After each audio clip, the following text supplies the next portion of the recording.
gabi, kami. Ayan, ayun yung mga kailangan namin. Ay, yung purple sa kapatid ko yan. Ayan.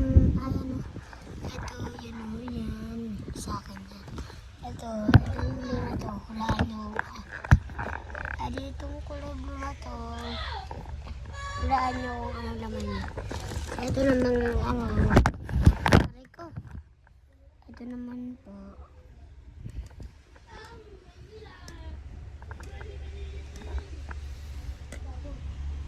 Yan.